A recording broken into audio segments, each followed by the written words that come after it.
In 1850, a work crew of Irish immigrants began digging a railroad tunnel through the Blue Ridge Mountains.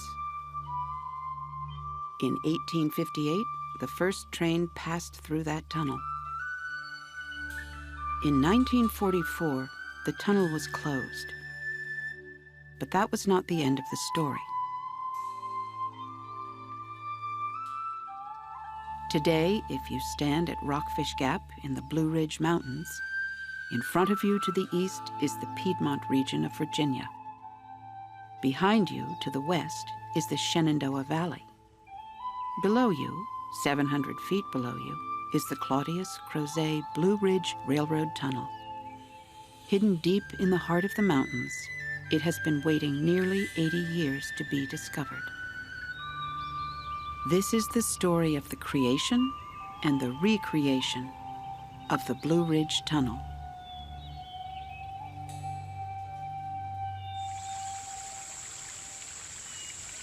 When you walk up to that, it's just like a dream almost. You're walking through, you've gone through this brush, you've crossed tracks, and then all of a sudden you see this opening on the east side, the bare, raw rock. On the west, so often you come through and it's misty inside the tunnel, and it's just beautiful. And the history of the Irish workers that came to this country, they were really the backbone, the workforce that did the most difficult and most dangerous and most poorly paid work. They were just desperate people, desperate to make a living, to survive. To recognize their contribution is another important aspect of this project. In 2001, the Nelson County Board of Supervisors initiated a project to reopen the tunnel for public use. This is the plans for Blue Ridge Tunnel Rehabilitation and Trail Project, the picture of the whole project, basically. Phase 1 starts here at Afton Depot, and then it follows the original alignment of the railroad, 3,400 feet to the entrance to the tunnel on the east. Phase 2 is the rehabilitation of the tunnel, 4,200 feet of the tunnel itself, and then Phase 3 would be a trail all the way up to there, which connects to Route 250. In 2014, Nelson County presented the project to engineering companies interested in bidding on the contract for restoration of the tunnel.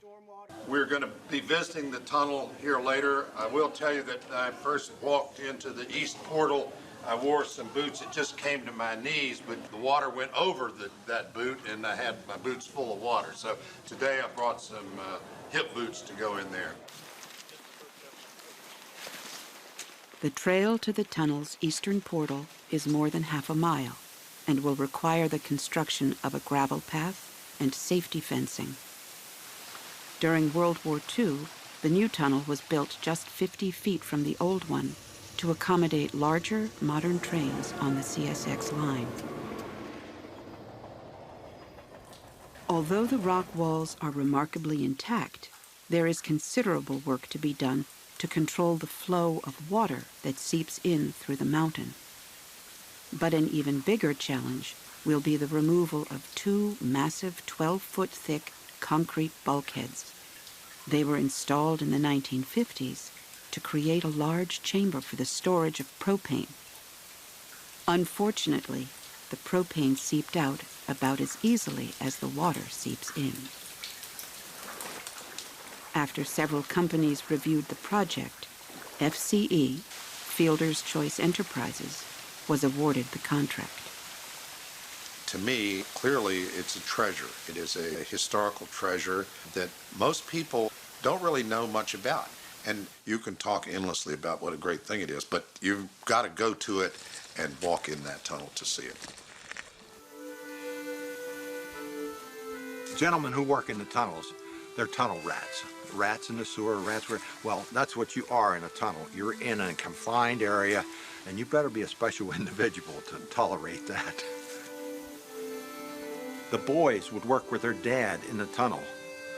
They would hold a star drill and turn it as their dad was hammering the star drill in. in order to make a hole big enough to put the dynamite in, the black powder, I should say, not dynamite, black powder. We did not have dynamite at that period of time. So they used black powder, which was very temperamental, we might say. So there was a lot of boys that might have lost a finger, a hand, an arm, whatever it may be. So there was a little Irish boy standing up there, and his dad was pounding the star drill, and he was turning it. And they got down to here, and they said, okay, that's enough. Then they put black powder in the hole and a fuse on it, and boom, there it come out.